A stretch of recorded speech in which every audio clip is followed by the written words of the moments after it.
Good morning, good afternoon, everybody. My name is Dax Hastings, and I am here with... Mike Bundy. And it is June 13th, and it is the season. 'Tis the season. And by 'tis the season, I mean gaming season. It's E3. Mike, are you enjoying E3? Yeah, for the most part. Yep. Ups and downs? Oh, lots of downs. Lots Few of ups. downs. I know we've had just a little bit of time to, speak before actually recording this podcast. I didn't think that you were that bitter about this year's E3. I don't know. One of the things I just don't care about. No? Okay, well, let's get into it. Let's not waste our time. Let's not waste the listeners' time. Alrighty, let's start off with EA. And of course, we're not going to go over every single game that, was announced, but rather we will just touch on the hot subjects of most, not if all, but if, just most of the announcements made, whether that's between EA, Bethesda, Microsoft, Nintendo, etc. So EA, Mike, what do we got going on? What's big? From my memory, the biggest one's obviously Star Wars Battlefront 2. Oh, yes. Probably the most beautiful game I've ever played, just the first one. You liked it a lot? Oh, I loved it. Yeah. I didn't give it a chance, except I did, however... I mean, I won't say I'm the biggest Star Wars fan out there. I do enjoy Star Wars. I love it. I love the lore of it. I did play the beta of that game, and I did thoroughly enjoy it. I think another reason, of course, why I enjoyed it so much was because DICE, of course, was working on it, which they're known to work and create the Battlefield, at least the multiplayers of the most recent Battlefield games. Another good game, though, I think, yeah. In all honesty, EA, I really don't think had much beyond that. Yeah, I got a list here. Oh, okay. We had Madden NFL 18. Okay. Which has the the season mode now.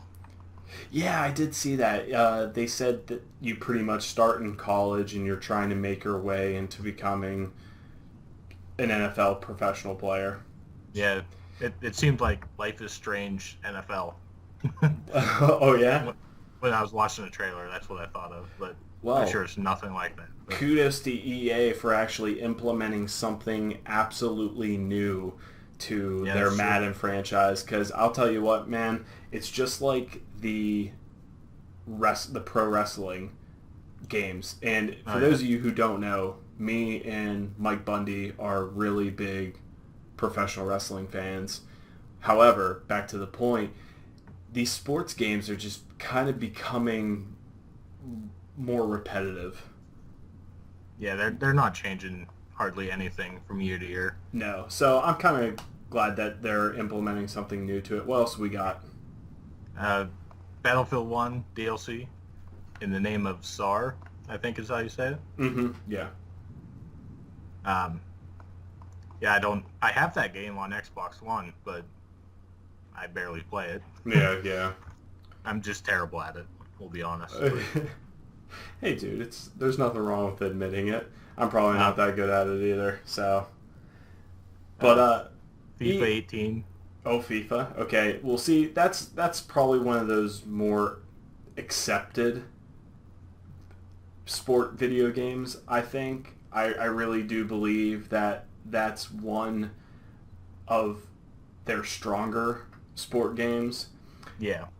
There's something about it. I've only played FIFA a few times, but however, I know people who religiously play that, and I just believe that besides taking the fandom between American football here in America and soccer here in America, when it comes to the video game perspective, I just find it that people enjoy or are more competitive.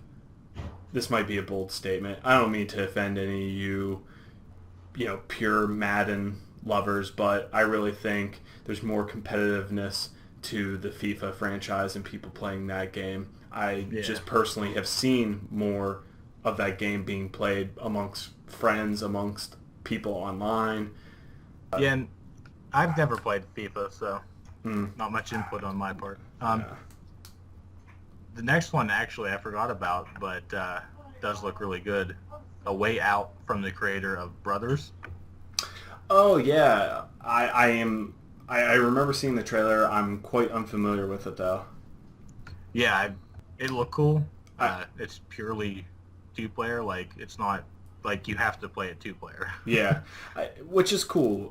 There's not too many games out there like that. I heard that it's pretty much the show Prison Break. Oh, yeah, yeah. You know, but Um, EA, of course. I mean, they seem like they're doing pretty well. Of course, I mean, look at them. They have main stage at E3, a main stage presentation. Again, out of all these games, though, I mean, what game could you see yourself possibly picking up? This is going to be a dumb question because I know you're going to say. well, one we didn't talk about yet. Oh, One more okay. on the list is the new Need for Speed. Are you a racing fan? Oh, I've played racing games like all my life. Oh, I didn't know this about you, Mike Bundy. Well, We're breaking the ice tonight. yeah, we are. Need for Speed Payback looks cool. It's like I don't know, kind of like a Fast and Furious kind of thing. So yeah, that looked cool. Mm-hmm. Let's move on. Let's move on to. I don't want to get to Bethesda because I want to save them for last. We'll just go next. We'll go into Ubisoft. Ubisoft. Okay. Yeah, we'll talk a little bit about Assassin's Creed Origins. There had been a lot of speculation and a lot of supposed leaked images about this game, hinting that, hey, they're going to hop back to ancient Egypt. Now, prior to this all, thank God Ubisoft, in my eyes, thank God Ubisoft finally decided to take a break from the Assassin's Creed franchise. Because they were starting to pop those games out just like Madden and like Call of Duty, a yearly game. And it just seemed as time went on, did I play them all? No. Did I enjoy them all? Hell no. Did I get bored of some of them? Did I really enjoy some? Yeah, sure. But as time went on, these games slowly but surely, it seems like they became a little bit more lackluster in terms of story, in terms of it being more glitchy. But this game is visually beautiful, wouldn't you say? Oh yeah, it looks awesome. I've recently been digging into Ancient Aliens on History Channel. So when I saw that, I was like, this piques my interest right now, you know? Yeah. Yeah, certainly. But the only one I ever played extensively was number 2. I own Black Flag. I have not played it, though. Yeah, I heard it was pretty much mediocre.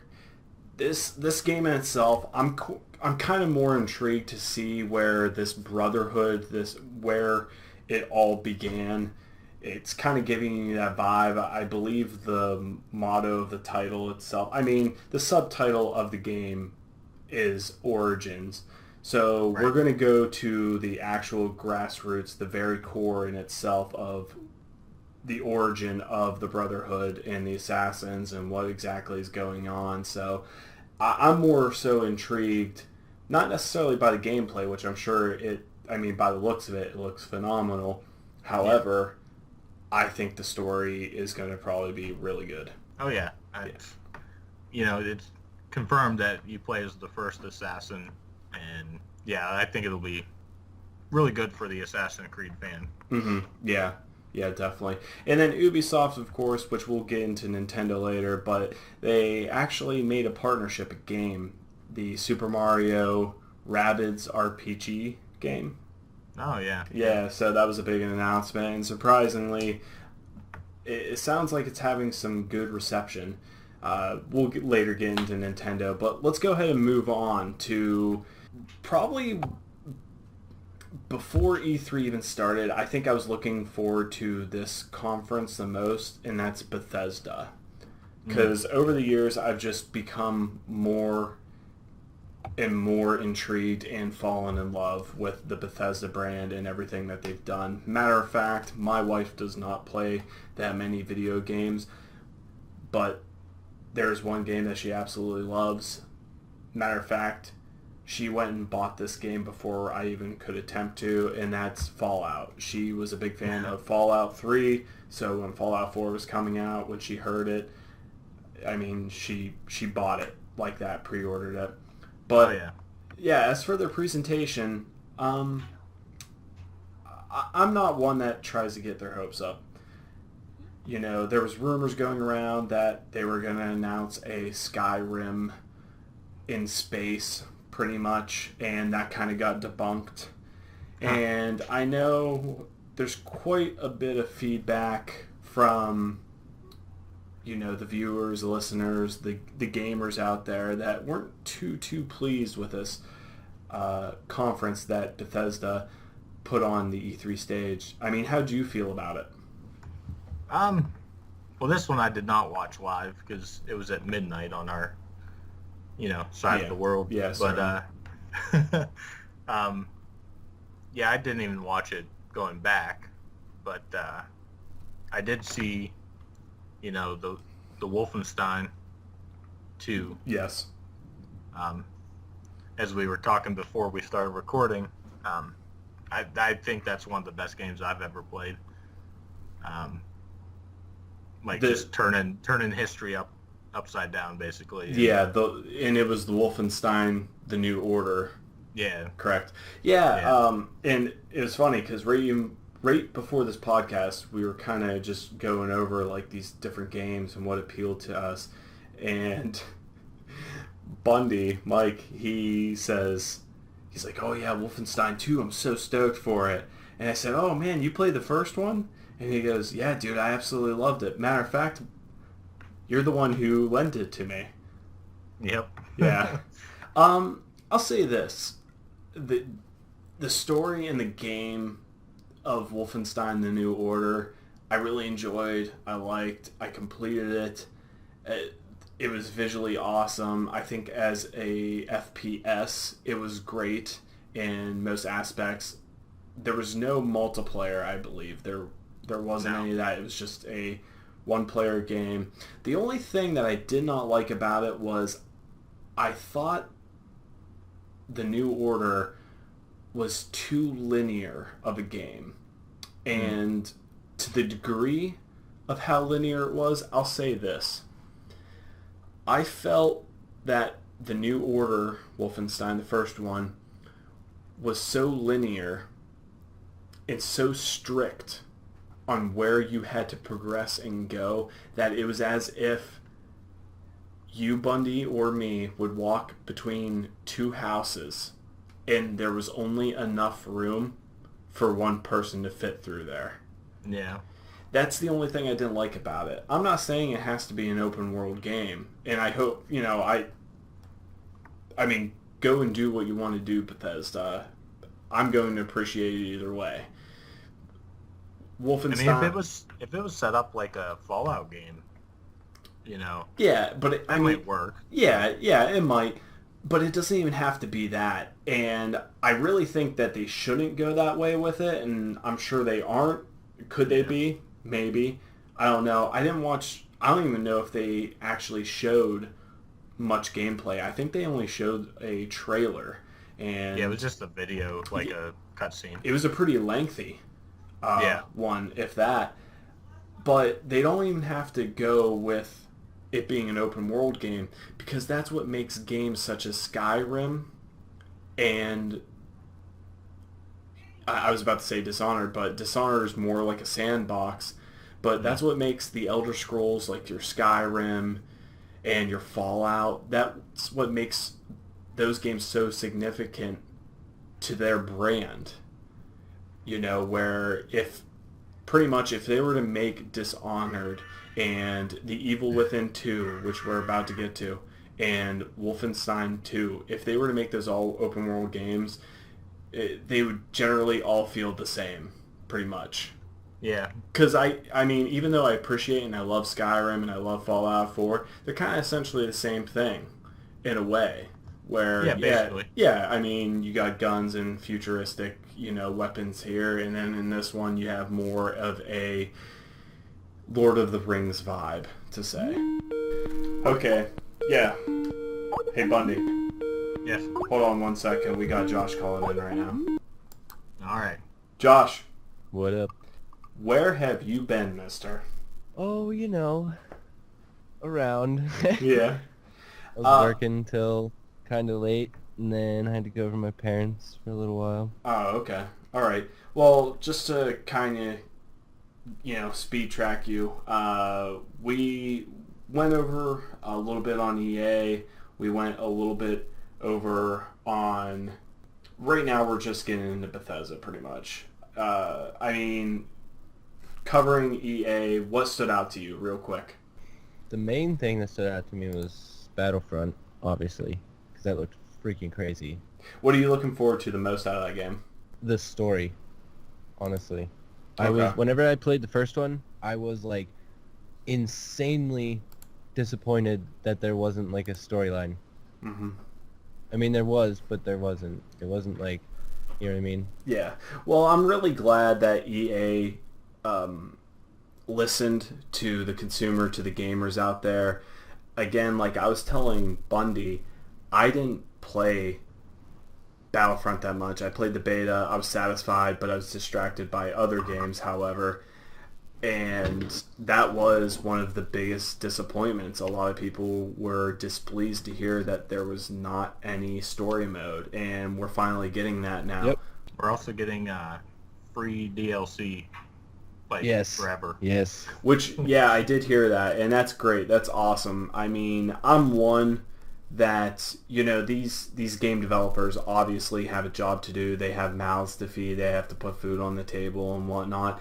But how hard is it to give your consumers, people who appreciate your games, and it was a very successful game. I mean, that game was coming off of shelves. Granted, I mean, they made many, many copies, of course, because they knew the reception that it was getting when it was announced.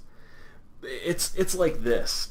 I used to get really pissed at Treyarch and whoever the other company is that decides to take turns on making the Call of Duty titles, and it would always just piss me off. I think that's one of the reasons why I was not going to actually play a Call of Duty game, was because I could not actually be able to, just to think. I guess the way to explain it is this. I would feel unappreciated if I was a Call of Duty fan, because any map that you wanted to get, any update that you wanted to get, that you wanted to, any map that you wanted to play with your friends or anything like that, you had to pay like $20, $25 extra to play that game. And then, of course, came the season passes, but you're still looking at an extra $60. Pretty much. So like, if you want to play Call of Duty, you better have $120. Yeah, I bought the season pass with the last one. Yeah. Which I barely played the whole game. I barely played it, but did you give up your kidney? Basically, like Tiff and I got it because we share games or whatever. That little Xbox glitch thing, where like my profile's on hers and hers is on mine, but I sign into mine, whatever that whole thing is. And so we got that because we like to play that. And I couldn't even tell you what the DLC was, but I paid $50 some for it. So yeah, Josh, let's give you the chance to give your thoughts on Assassin's Creed Origins. Oh my God, that's pretty much my thoughts. As soon as I saw that trailer, I was like jumping up and down, dude, because I love Assassin's Creed. I've always been such a huge fan of Assassin's Creed. I knew you were. First one. whenever they came out with that very first one on PlayStation 3, I had it the day it came out. I was obsessed. I loved it. And I loved the first 4 of them up to Black Flag. Black Flag was amazing. Black Flag, I 100%ed that game. Like, I did literally every little tiny thing that you could possibly do in that game. I did it.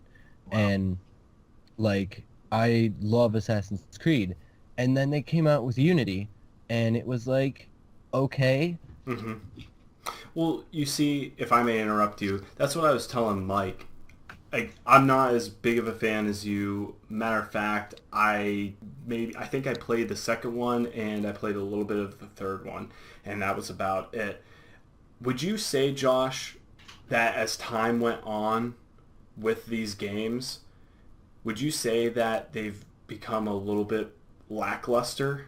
Yes, absolutely. That's where I was going with that. Like, they came out with Unity, and it wasn't there. Like, the graphics were better. Yeah. But it just wasn't like it. Black Flag brought so much more to the table. Whereas like the first 4 of them, it was like each one had so much more involved in it than the last one. So it was, every single one of them just got better and better and better. Mm-hmm. And then they came out with Unity and Syndicate, and it literally just kind of felt like they remade the other games. Yeah. Like, they were just in it. They wanted money. They wanted to come out with more Assassin's Creeds for the money. Exactly. Me and Bundy were talking about, we didn't necessarily phrase it as this way, but I guess we should right now. We can right now. In my eyes, in Bundy's eyes, it kind of got the, what you could say, the Madden and the professional wrestling game syndrome, where Call of Duties. It's the Call of Duties. Yeah, we even said that too. But I think you helped support that statement in saying that it felt more like they just wanted to get money. So what do? You pump out one every single year. Exactly. And I think the only game, and I might be biased, but I really think the only game that has been successful at almost pumping one out every single year, which actually, you know what? I might have to take back this following statement, because I don't think they've been making one every single year, and that's the Pokemon series. Like for the Game Boys and, for the 3DSs. They've actually slowed down a little on them. And they for a little while there, they were doing they did X and Y, and then they did, what came out after X and Y? They were doing Omega Ruby and Silver Sapphire and all them ones, and they were pumping them out like crazy. But then they kind of took a little hiatus before they came out with Sun and Moon. Yeah, and I feel like they've actually, what helped that to even say, and the listeners, again, you can correct us if we're wrong or not, but to even say that these were made in a yearly basis between Omega Ruby and X and Y and Black and White and stuff, I feel as if the series always had something significant that kind of made it stand out from its predecessor. Correct me if I'm wrong. Yes. Absolutely. So, we're all looking forward. Pokemon games are always really, really good at that. Yeah, and we're all looking forward to Origins again. Like I was telling Bundy, the gameplay looks phenomenal. The gameplay, the graphics, everything looks phenomenal. I think the story is what is going to be most intriguing. Yeah, I'm really interested to see basically the beginning of the Assassins. Yeah, certainly. Oh, yeah. Let's move on, guys, because we got a lot to talk about. We're trying to hit that 1 hour deadline. Don't want to say too much, but we don't want to say too little. Let's move on to Bethesda, which is where we left off before you had gotten on. Josh, go ahead, give us your thoughts on Bethesda and their conference on the big stage of E3. I was I don't know. It's hard for me because I'm like a fanboy of Bethesda. Yeah. I love Bethesda. Okay. But I'm not gonna sit here and tell you that they had the best panel, because they definitely didn't. No. I was a little bit slightly let down, honestly. I think a lot of people were. The reception online, I don't know. To me, it seems almost like 50-50. Don't get me wrong. Wolfenstein looks sweet. Mm-hmm. Um, We had a good conversation about Wolfenstein, Bundy and I.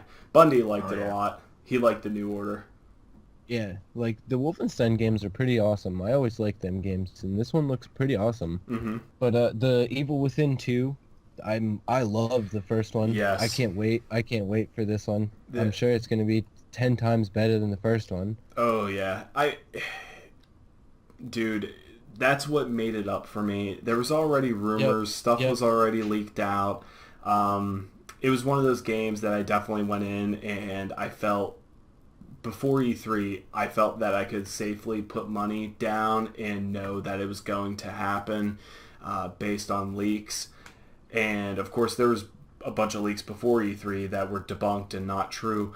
But the Evil Within, I mean, we're delving back into the story of Sebastian and what follows that. I cannot wait. Again, Yep. it's a resemblance to a game that we love, that being Resident Evil series. Bundy, Yep. Did you play the first Evil Within?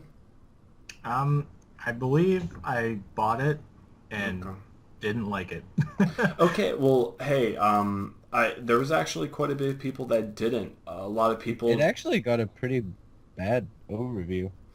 The DLC got better reception than Yeah. the actual game itself. Which is kind of strange. Is kind of strange. I enjoyed it. The mechanics of it, I felt. I mean, you got that Resident Evil 4 vibe because of the behind the shoulder third person view. Yeah. I thought it was probably one of the harder, like if you're looking at the Evil Within and you're looking at the Resident Evil series, I would have to say this was probably the harder one out of it Oh, and yeah. all the other games. You know, I do like the fact about the game. The things I did like about the game was that everything was very scarce. Yeah, You yeah. know, ammunition, and what all that did was help amplify. The one thing, speaking of ammunition, before we keep going, Mhm.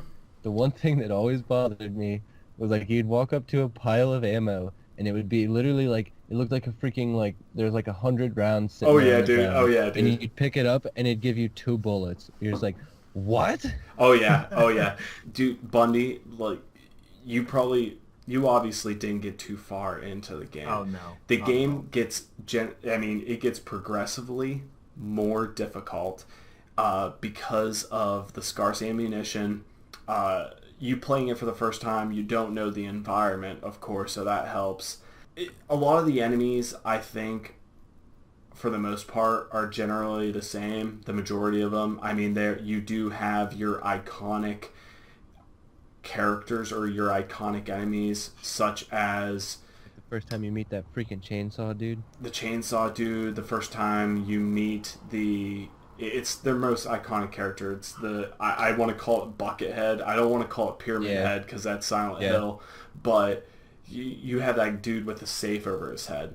And the game is also a more psychological thriller Yeah. in the It was respect really of like got in your head. yeah, it definitely made you think. It made you question a lot of things. What is reality? What is not? Yeah. And again, the ending kind of left you on a unanswered cliffhanger.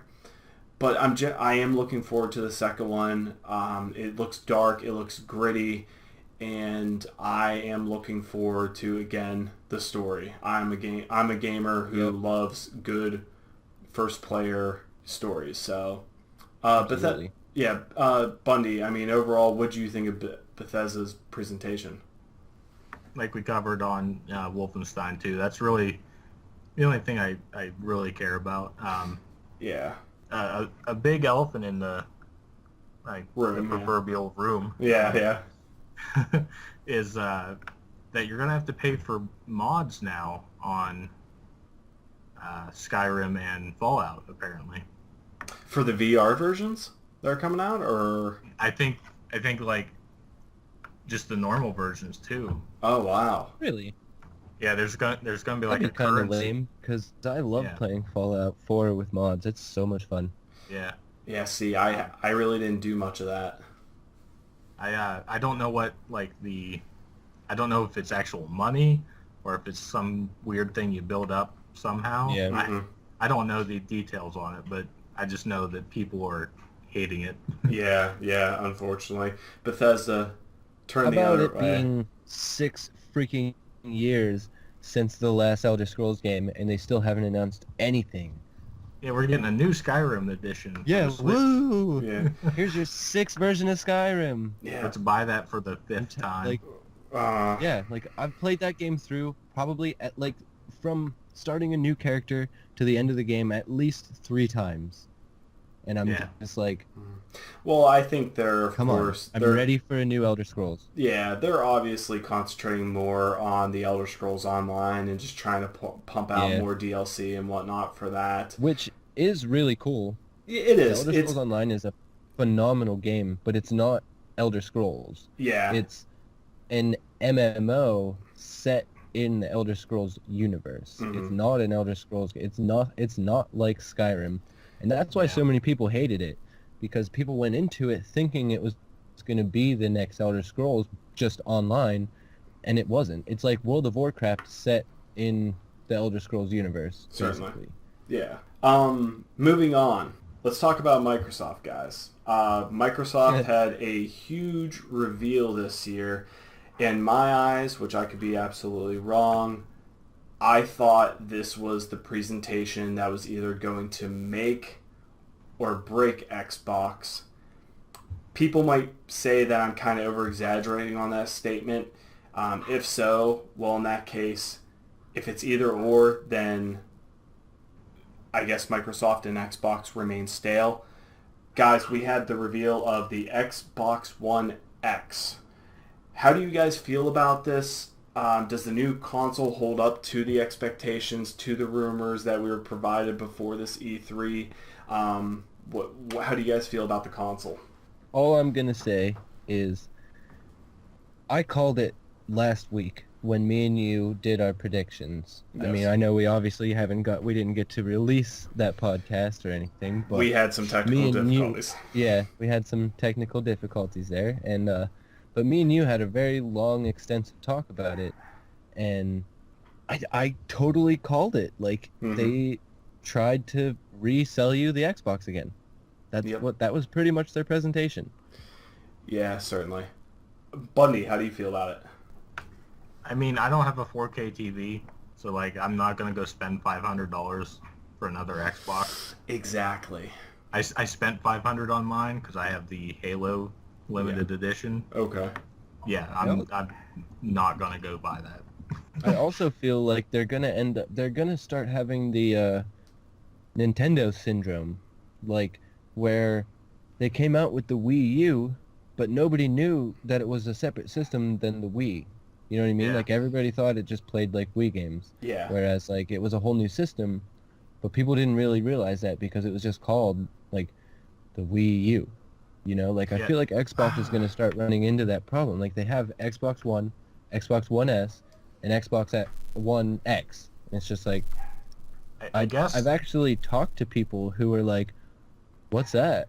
Yeah, I guess like all the games will still work on previous versions, but like they'll just be optimized for the One X. Yeah, because I want to sit here and I kind of want to bash it a little bit too. Let me give you some pluses on it that I thought were a very good and appropriate thing for Microsoft to do, especially after, at least I feel, they've kind of let their own fan base down. Because again, like we said last week, Josh, a lot of people who were on Xbox One hop ship back over to the PS4 or over to Sony for the first time. I will say this: before you spoke, Josh, I didn't even think of it as they are just reselling the same exact console. Like, I really didn't look at it as the Nintendo syndrome, and I'm really glad you said that because that opened my eyes to it. There's not really any significant difference except for the fact that it is a smaller Xbox One console, and it is indeed a more powerful and the most powerful gaming system out there. And that's cool, that's great and all, but like Bundy said, $500. Is it for really worth the it? exact same system, pretty much. And It's just a granted, little bit more powerful.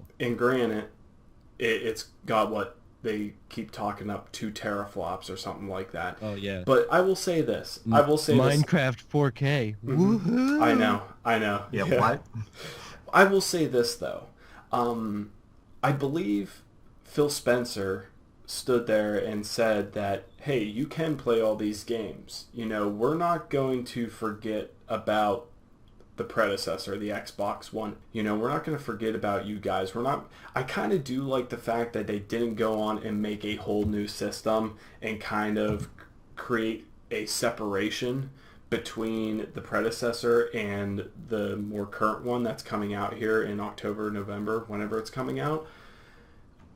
You know, and I also like the fact that they said all these games that are coming out, yeah, you can indeed play them. And for those of you who do not have a 4K TV, don't worry about it. You don't have to go out and buy one.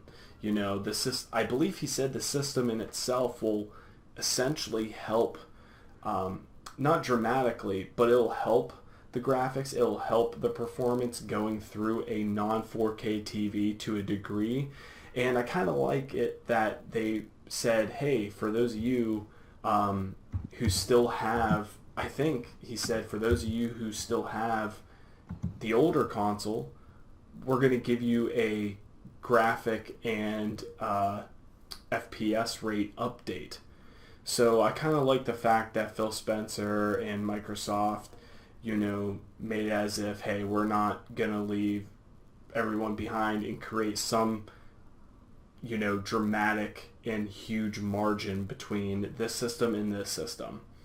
But in turn, I still don't think it's enough. I really don't think it's enough for Microsoft. People are not going to go out and buy and pre-order this $500 system. Yeah, some people will, and most of those people who do will just settle for their Xbox S that's out and it runs well. It's the games, I think, that Microsoft has lacked on. Yep. But speaking and of they still lacked on it. They barely had like any games that looked insanely they did. interesting You're right. to me. You're right.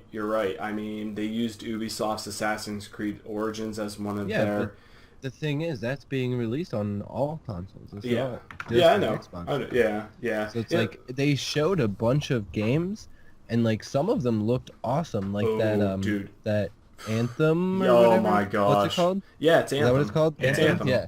That game looks pretty awesome, but again, it's not an Xbox exclusive. Anthem isn't. I thought it was. I thought it was too. I read I read the day after they showed that trailer that it's coming out on PS4 as well. Oh wow, wow. That makes me even happier because I'm going to get to a little question here in a bit about the Xbox, but another game that I thought was pretty cool, like I was talking to Bundy, was that Metro Exodus game. Yeah, that looks pretty sweet. It looks pretty great. Ever since last year, matter of fact, I would actually say ever since The Last of Us came out, for some reason it has stood out to me that more post-apocalyptic games are coming out. But this one, I kind of like the take on it. I kind of like the take on... It kind of feels like to me, which I could be totally wrong about, but some type of virus or something has went across the land and mutated animals such as what we see rats, and we see a bear, a really humongous bear in this. For what it has, let's just say this, it hooked me real good.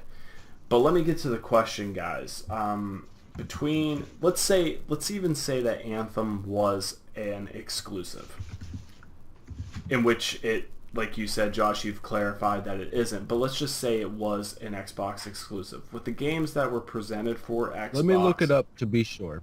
Okay. I'm pretty sure it's not, though. Yeah, it's coming out on PS4. Okay. So let's say even so, hypothetically, let's say... They're calling it an Xbox One X exclusive that is also coming out on PS4. That makes no sense. Well, that kind of irritates me.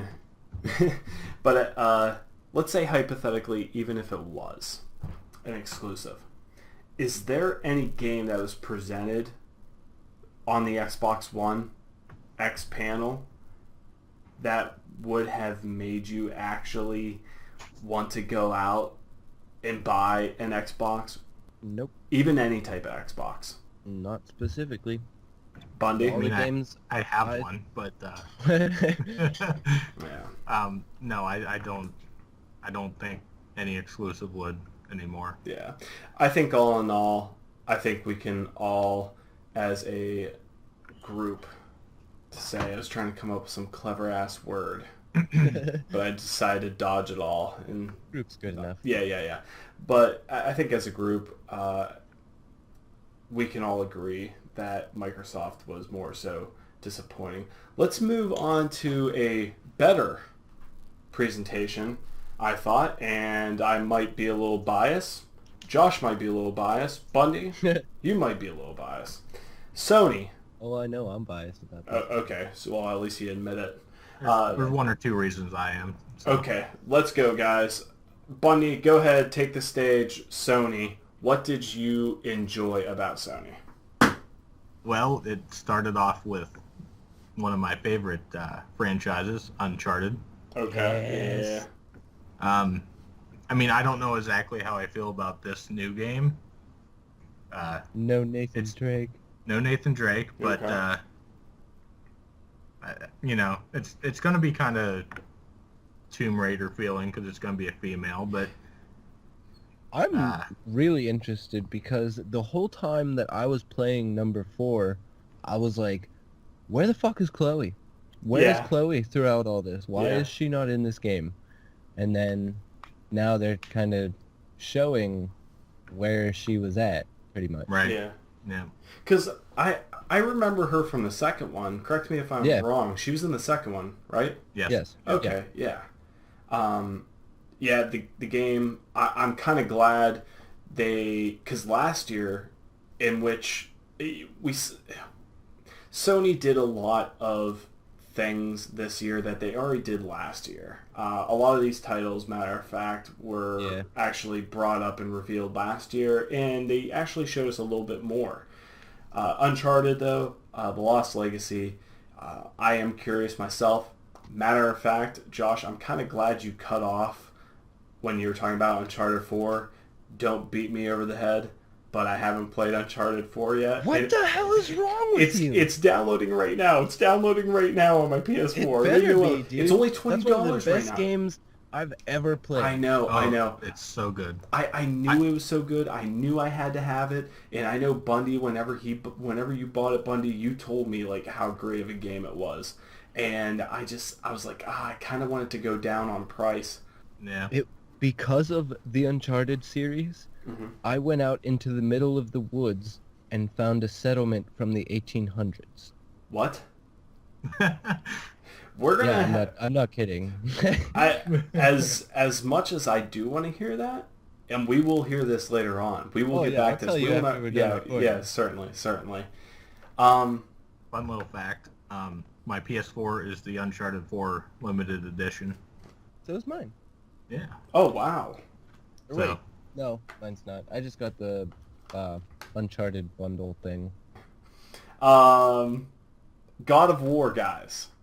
Oh, yes. We were given a little bit more insight about this game and the story of it. Fun little fact on my part, I've never played a God of War game. Wow. You should definitely check those games out, Mike. Those games are really cool. I missed that boat. You haven't lived until you played a God of War game. And you haven't lived. Those are pretty much like the best. What style game is that? Hack and slash? It's a hack and slash adventure game. Well, third person. The God of War games are like the face of hack and slash, in my opinion. They're so good. They absolutely are. I don't know how I missed that boat. I just didn't have a PS2 at the time. Yeah, Bundy, listen to me, man. You haven't lived until you've pulled the very heart of a Greek mythological god out of their chest. You just haven't lived. Is it Norse mythology? Well, now it is. Yes. Prior this one's to that, going to be before it was Greek mythology. Yeah. Because Oh, really? the Okay. story was I believe he was just like a mortal man, wasn't he? When it first started. I believe so. Ares pretty And much then, slaughtered his yeah, family. Ares came in, the god of war, and slaughtered his entire family. And he ended up going on this big, huge, long quest of revenge against the god of war. And you end up eventually killing Ares, the god of war, and becoming the god of war yourself. Mm-hmm. That Yeah. makes sense. Um, Those are all HD on. Is it on PS3?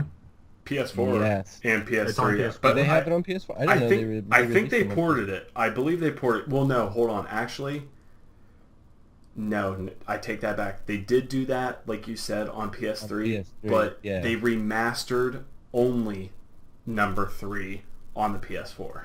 Yeah. But a mentionable, mentionable recognition. I never played this game, but to see a remake happen and me actually going to be able to play this game, Shadow of Colossus.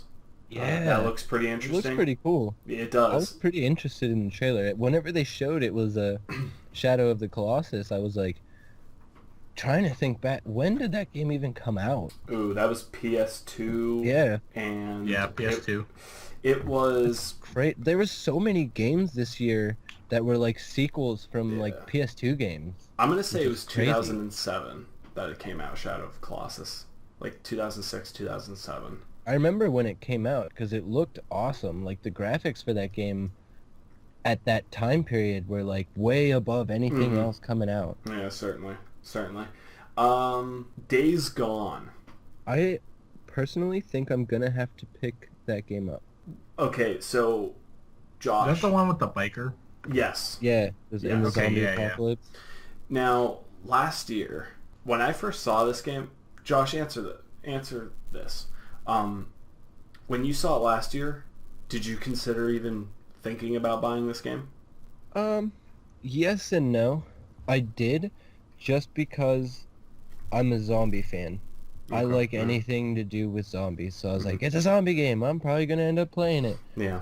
But I wasn't totally sold on it because they didn't really show too much. All they really showed was him like going out onto that rooftop and then that horde of zombies coming at him, pretty much. I thought last year they actually did a decent job with showing us some of the gameplay, like showing what it was going to, a general idea of what it was going Yeah. to be like. And that is kind of where last year I turned my head because I am a zombie fan too. I haven't necessarily picked up every single zombie game out there and whatnot, but it reminded me too much of Left 4 Dead. And I am not a Left 4 Dead fan. Why? Really? Yes. I Because love those games. I'm going to filter my French by saying that it is a cluster F. That's why I didn't like. Yeah, I like Cluster muck. a cluster muck. It was a I cluster. could agree muck. there. I could agree. I enjoy the chaos, I guess. I mean, yeah, me too, and I do like the fact that like Left 4 Dead by Valve was going to be a faster paced game, but you do not know what you're actually shooting at, as in You just where kinda on a body held part. in the trigger and hope to kill everything around you. Exactly. And whenever they first showed this game, I was like, oh great, it's, you're going to be going into somewhere and you're just going to be just scatter shooting everywhere. But this year, they kind of actually given it a little hope in my eyes, where it kind of gives you it feels a lot to me like a Walking Dead game, like how a Walking Dead game should be. And I'm reading up on a lot of places that people who have actually been able to play demos of it, they said it feels a lot like the latest game, Horizon Zero Dawn, which I have still not played yet. Me either. But it looks like a promising game. I'm looking forward to seeing more that comes out of it. Let's see here. Spider-Man, another huge title, another title that was shown last year. The biggest title dude. that they announced. You should have Yeah. seen me last night when that trailer came on. Brandy was laying beside me in bed sleeping, and I woke her up because I just started like screaming. because all you could think about was Tobey Maguire from Spider-Man 1, 2, and 3. Exactly. He's my Spider-Man. Yes. Hey, dude, I liked Andrew Garfield. I I thought loved those I thought movies, Andrew too. Garfield was good. Yeah, me too. I thought he was awesome. I mean, I I have this- also like Tom Holland though. I think he's good too. oh yeah, he's gonna be excellent. He's gonna be good. I have this weird thing. I know this has nothing to do with games, but there's like a strict hating towards The Amazing Spider-Man 2. Yeah. I think it's a phenomenal film. I liked What? it. I thought it was good too. Wait, are you talking about 3 or 2? Because everyone hates 3. Are you No, talking I'm about talking 3? about The the, Amazing Spider-Man. Amazing Oh, Spider-Man. That's the the one with Amazing Andrew Spider-Man. Garfield. The Amazing Spider-Man 2, I really enjoyed it. I will say this, it's one of... It didn't make me cry. A lot of times my wife looks at me and is like, why are you not crying? Like, this is a It's true because you're story. an emotionless bastard. You SOB. I have no heart. I have no soul. However, it is... I will say this. It made me choke in a way where you know when you're about to cry or Yeah. you start getting a little sad about something and your throat starts to hurt. It did that much for me when Gwen, you know, it was that 1 inch, man. It was that 1 inch. If he would have just caught her a second sooner, her head may have not have actually snapped back and hit the floor. And it's just that right there, man. And I thought the performance between, what's her name? Emma Stone. Emma Stone. Yeah, Emma Stone and Andrew Garfield in those 2 roles was phenomenal. And I think that's really the reason why I was so touched and I was about to cry. But we're not here to necessarily talk about that movie. Yeah, sorry. And talk But- about this game. But I will say, Andrew Garfield is my Spider-Man. But this How game, about Miles Morales? in Oh, this yeah. game too. So I'm very confused. Do you guys think it's gonna be like Peter Parker is Spider-Man and Miles Morales is just like in the background as another character, or is Spider-Man Miles Morales in this one? That's what I was thinking right there. Holy crap! Because of how they shot it. Yeah, they 'Cause- didn't actually show you who was under the Spider-Man mask. They just showed Miles Morales at the very end, but he was down on the street taking a picture of the helicopter. So like, how would he have been down on the street if he's the one that just caught that helicopter? You know what I mean? I mean, I guess he is Spider-Man. I mean, because that's what, you know, that's what Spider-Man does. what he does. Yeah, But he still, would take a picture of it. But yeah. Yeah, I wow, think dude. that's a good theory. Yeah, it's a really good theory. I didn't even think of that. I was like, okay, so Peter Parker and him, which they already do in comic book storyline, they already exist in the same universe, right? Yeah, the way Yeah. I'm Peter Parker almost dies and Miles yeah, the way it becomes- works is Oh, Peter okay. Parker dies and then Miles Morales becomes Spider-Man. So what if that's what's gonna happen in this game? Oh, wow. Yeah, that's where my mind went, was like, we're probably going to play out as Peter Parker. And then like at the end of the game he's gonna end up dying. Oh, Yeah. wow, that's crazy. That's interesting, man. That's interesting. Because there's an animated Spider-Man movie coming out either this year or next year, About and it's Miles. Miles Morales. Yeah, yeah. Huh. So that might a lot of people are saying that, why ain't this game coming out now alongside of Tom Holland's Spider-Man? But it would actually make sense if it was coming out alongside the animated Miles Morales movie. Yeah, that actually does make a lot of sense. That does make sense. That and I mean, let's be honest, the Marvel Universe Tom Holland Spider-Man movie would kind of overshadow that. So from a general perspective of a business and a brand, you would kind of want to stretch out the Spider-Man movies rather than giving us 2 at once. And kind of just making it relevant through time. How about those mechanics though?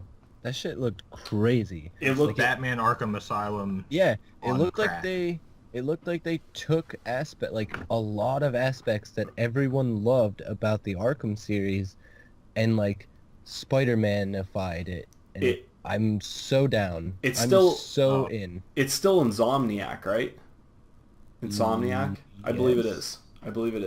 Which I believe so. in which they've made the previous titles, correct? Yeah. Yeah. I don't know what they've been working on in between, if they have been. Did they make the Amazing Spider-Man games? I don't know. I'm actually I not. don't know either. I want to say they made the original, like, Andrew, or not Andrew, the, Tobey Maguire ones. Yeah. You're Okay. Spider-Man. You should know this, Mike. He's your Spider-Man. Hey, I didn't play those games. I know the first one wasn't really open world. Supposedly Spider-Man 2 for the PS2 is like the greatest Spider-Man game we ever had. It was. Yeah, it was. It was. I still play the It was PS1. one of the best PlayStation 2 games that I ever played. I'll have to Oh, pick it wow. up and play. Bold statement. It Bold was. statement. I remember I went camping with Mark and Justin and all them, and we hooked that game had just came out right before we went camping, and we hooked a TV up in the tent because it was that good. We were just like, no, I'm not camping. We want to play this game. Yeah. Yeah. We're gonna bring gaming to you, nature. Yep. So as for Sony, overall, in in one or two words, how was it? I'm gonna say I was really, really pleased. I liked a lot of the things they showed. The VR games looked pretty cool. I mean, I'm not crazy about VR, but they looked decent. The Sony exclusives they showed looked awesome. The Destiny 2 trailer was freaking sick. Yeah. Gaul looks insane. We're gonna have to do a podcast dedicated to Destiny 2 when it comes out, of course. Oh yes. There's just too much to talk about with that. Yeah, Exactly. Yeah, we'll That's just why leave it as I'm that. not even gonna go too far into it there. I'm just gonna say I loved that trailer. I really, really, really, really, really, really, really wanted to see The Last of Us 2. Really bad. Oh God, I And forgot all about They that. didn't show it to us. Or Red Yeah, Dead that- 2. we're not They gonna didn't show get us that Red Dead until Redemption 2 2019. either. Yeah. Bundy, you think we're not gonna get that until 2019? Yeah. That's It's the way gonna- it's looking. It's Yeah. gonna, yeah, we'll get a trailer next year probably, and then it'll be out Yeah. 2019, Bundy, which is terrible. I hate it. yeah, I yeah. know. I want it so bad. There's a lot of games this year that just got pushed back a little bit later than we thought. Like, I thought God of War would have been a Christmas or a winter season title. Yeah. Yeah. But of course we're getting that not until 2018. Bundy, real quick. So overall, how'd you feel about Sony's presentation? Really the only thing for me is Uncharted and Spider-Man. Was there a release date for Uncharted? I don't remember. I want to say they did say a release date. Okay. Don't quote me on that, though. Yeah, I don't remember. But yeah, I hate that I have to wait for Spider-Man. I know. Yeah. I watched that again today. I've Like, watched earlier. that 3 times now. The whole Okay, 8-minute video. You're a little bit ahead of me, but Yeah. I'm gonna watch it for like the whole year waiting for that. Oh wow. It Yeah. looks so good. It does. Sony did an awesome. The presentation, I would say for the most part, was moderate. It was good. It wasn't disappointing. Before this podcast, when we tried doing our last one and our audio didn't save, Josh, I knew they were going to come in and just bring in a lot of the same stuff from last year. I kind of wish, and maybe they will, maybe I'm wrong, maybe throughout the week they'll actually show more through Twitch and whatnot, maybe through some demos, but I was kind of disappointed to see that. I just feel like with a lot of these titles, we still haven't seen a lot. We still haven't seen too much. But as for games that I'm most likely looking forward to, Evil Within 2, I believe that is a PS4 exclusive, or am I wrong? Or no, never mind. I Because believe that came out on all systems. yeah, it did.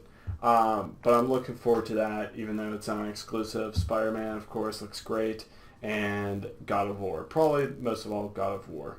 Let's move on to Nintendo. That trailer was crazy good. It was. Let's move on to Nintendo, guys. Nintendo was today, as of this recording. guys, how'd you feel? I mean, we have the success of the Nintendo Switch.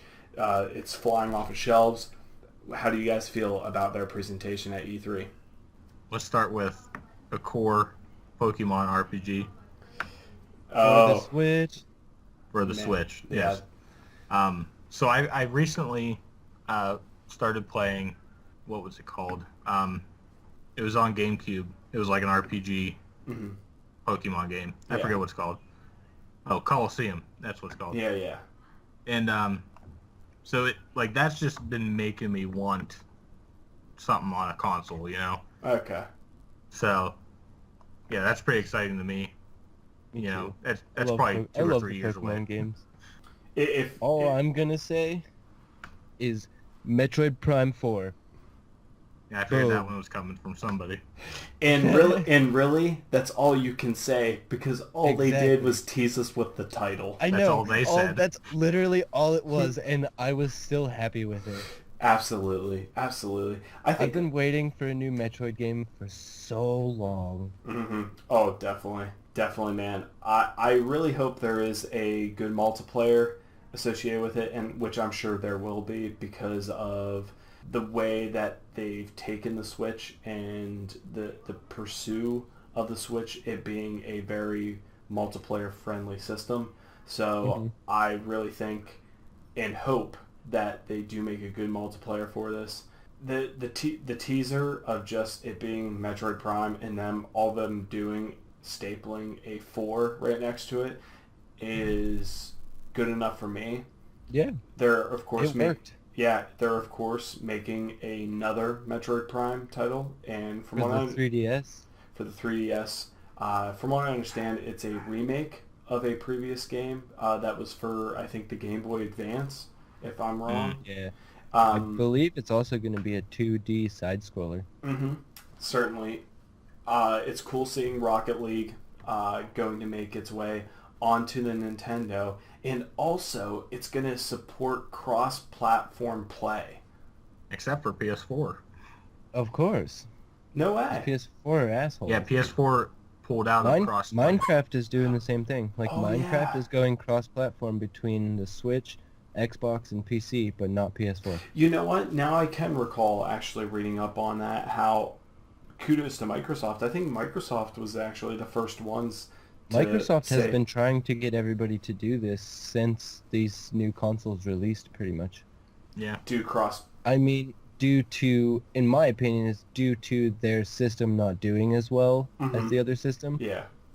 But they've been trying to, even they've been trying with Sony for since the PS4 and Xbox One came out, pretty much, and Sony just keeps shutting it down and shutting it down.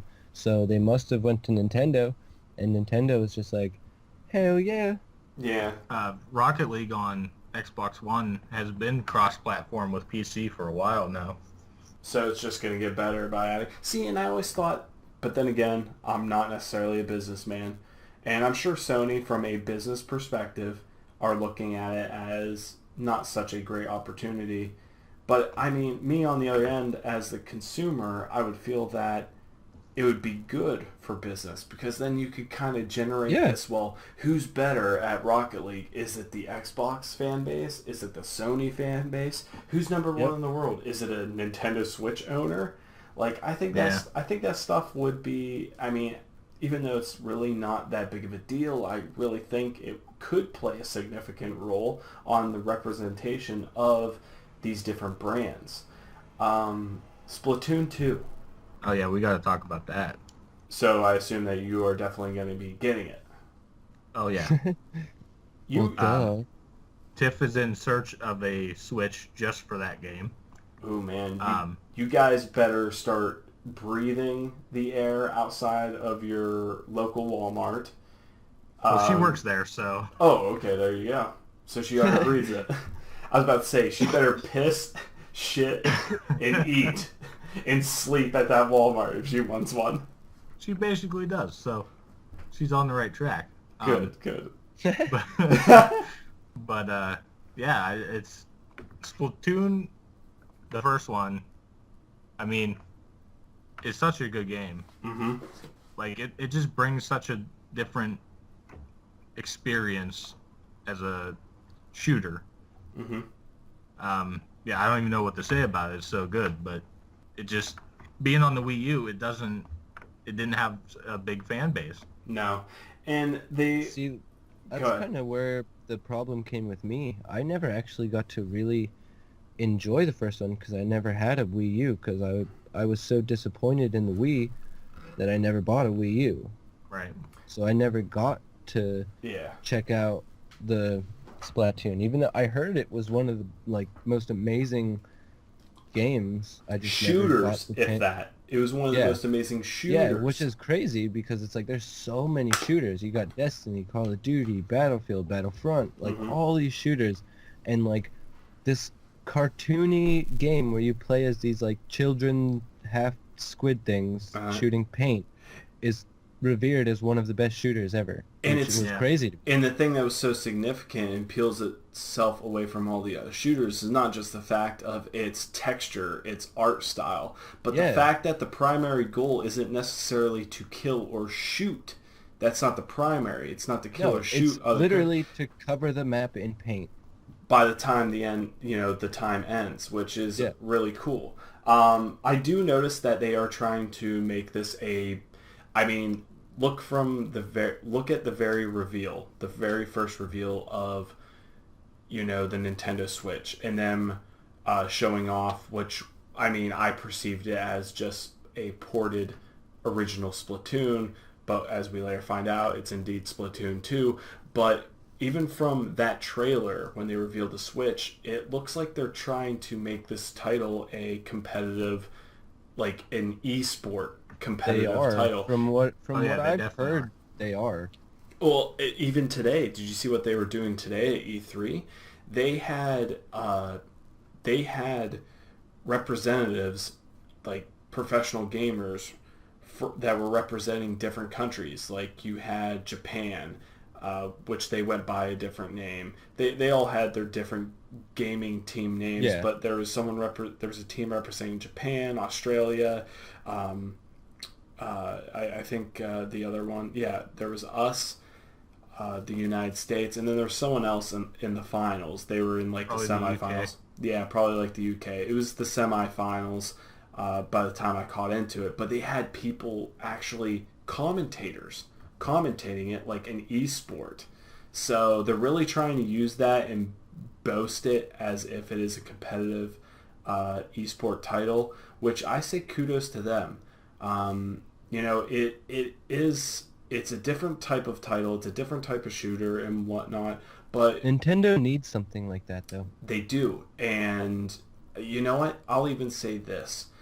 Nintendo is by far the most lackluster e-sport supporting company out there. By like far. Look at the past years. All right, and we kind of have to hurry up on this because we're running out of time, but we also have to talk a little bit about Super Mario Odyssey, which was probably the biggest title this year. But I want to say this. Nintendo, I'm glad they're doing it now. Is it too late for them to do this? I don't know, but they are the most lackluster esport supporting gaming company out there, because look at the success. Look at the cult following of a game like Super Smash Bros. Melee. That game is one of the biggest, even though it might not be as recognized as your League of Legends or your Call of Duties or your Counter-Strikes. Honestly, I think it is as recognized as those games. Smash Brothers has been around since N64. It has a huge name. Yeah, it absolutely does. I don't think it, of course, has the degree of a League of Legends. And no, it doesn't have the same, it's not the same caliber, but people know the name. Oh, it does. It does, but I just really think that Nintendo really hasn't recognized it. They know it, but they haven't shown that they haven't supported it. They could turn Smash Brothers into, the biggest fighting game. Esport Fighting esport game. Yeah. They could. They absolutely could, man. Let's move on, guys. Let's finish this up with Super Mario Odyssey. This game is turning out a lot better than I thought it was going to, in the nostalgia that I'm getting, the nostalgia that's resonating off of it. If it's, I don't know, to me, it feels a lot like Super Mario 64. Yep. It looks kind of like they crossed Super Mario 64 with like Super Mario Sunshine or Galaxies. Or Galaxy. Yeah, I feel like there is a more core Super Mario 64 to it, but I do see the resemblance of a Super Mario Galaxy in it. Yeah. Bundy, how about you? Well, I have not watched the gameplay that they put out there. Oh, Bundy. Bundy. I know. I missed the whole thing earlier, and I just haven't had a chance. But Bundy, you haven't, dude. You haven't lived, Bundy, until you watch that trailer. There's a lot of reasons I haven't lived, but I'm totally terrible at Mario 64. But another thing I'll get hatred on, I did not like the first Galaxy. I wasn't too fond of Super Mario Sunshine or Galaxies, to be totally honest. I have yet to play Sunshine. I actually picked up a copy the other day and brought it home, and it didn't work. Oh, you were about to live. You were about to live. You haven't lived until you played Super Mario Sunshine. Yeah, I was about to live, and then I died. So how could you die if you never lived? Well, good point. You only live once. No. Hello. No. Not on this podcast. No. But it looks great. I like the mechanics of the game. I like the significance with this whole, like, his hat. This hat. Dude, that looks like... It was such a cool mechanic that I had no idea was even in the game until today. I wouldn't have guessed it. You could ask me, what are 5 possible theories? I would have never guessed that, this significant magical hat can help you possess and become other items, other people, other literally items. Anything. Like, any of the people that you see walking around on the city street, like, whenever you're in that city, whether it looks like normal people just, like, walking, you can just, like, be one of those people. Which, in turn, kind of opens up the opportunity for you to go and progress throughout the game in different paths. Yeah. Can I steal a car? Yes, you can be a car. You can become a car. Oh, good. Wow. I need to go watch also become a T-Rex. Yes. And Bundy, when you do that, you let us know exactly how you feel about that. Overall, guys, I mean, we still have the rest of the week. Could there possibly be some more reveals? Could we see Capcom reveal a little tidbit of the remake of Resident Evil 2, Josh? Ooh. I really hope so. Could we see... I was, like, praying for it. Yeah, could we see Hideo Kojima actually give us a little bit of a statement on Death Stranding? Because, from what we understand, it's supposedly not going to be there, even though Hideo Kojima is indeed at E3. I mean, what can we possibly see? There's so later many on in the possibilities week. There that is. Could happen the rest of you never know, really. No. I mean, who knows? We might even see something from Naughty Dog about The Last of Us 2 by the end of the week. You never really know with E3. That's the thing about E3. These companies come here to show you things that you had no idea were even coming. Certainly. Everybody, I mean, keep your eyes peeled, guys, and everybody else. Do the same. We hope that you're enjoying E3 as much as we are, despite there being a little bit of bitterness here and there. I think overall E3 has been a success this year. Guys, it's definitely not the best E3 ever, but it's not the worst one I've ever watched either. No, certainly not. I haven't hated my life while sitting there watching any of it. Exactly. That's good. That's good. But again, Bundy, how can you possibly hate your life if when you haven't even lived? When you haven't even lived because you haven't played certain games. Like Super Mario Sunshine. Yeah. It's going to be my new Twitter handle. at haven't even You lived. haven't lived. Mike Speaking of... Bundy at I've never lived. Okay, guys, all joking aside, let's end this. It was a great podcast here with you guys. And speaking of Twitter handles, Bundy, where can the listeners catch you at? Well, currently you can find me at Mike Bundy 316, just like Mr. Austin 316. But you know. Hell yeah. What? What? Josh, where can our listeners find you at, man? Well, there's quite a few places, honestly. I have Instagram. I believe it's Mr. J's Games, I think it is, where I just kind of post random pictures of video games I'm currently playing or old video games that I'm thinking about, and I review video games on there sometimes and just random things. And then I have a Twitter, at Mr. J Games, and I have Twitch. You can find me on there. It's actually not Mr. J Games. It's my Twitch is just Spoon366. I think that's it. You can also find me here at Geek Tavern, obviously. Certainly. I post stuff on the Facebook page like it's my personal feed. Certainly. You can find me on Twitter at Dax Hastings. That's DAXHASTINGS at Dax Hastings on Twitter. You can also follow us at Geek Tavern Productions on Twitter. That's at Geek Tavern Productions. Also, if any of you listeners out there, if you want to get a hold of us, if you want to, give us a little bit of mail, we'll read your mailbag here on the podcast itself. If you have any recommendations, anything whatsoever, or if you just want to say hello to us, you can email us at geektavernproductions@gmail.com. Again, that is geektavernproductions@gmail.com. Shoot us an email. Check out our YouTube. Check out our YouTube. We're trying to put out as much content as possible. Again, guys, it was a great time. We have a Twitch page as well where we all take turns streaming every now and then. So make sure you find that. Oh, yeah, that too. Guys, had a great time. And I'll just let you know, this indeed recorded. Yeah, you've never lived. Anyhow, everybody, this is Geek Tavern Radio. Mike Bundy, Josh Donaldson, me, Bud Plazinski. Everybody, have a good night. And Josh, you've never lived. Keep on gaming. Good night, Keep everybody. on gaming. Sorry, I had to. Yeah.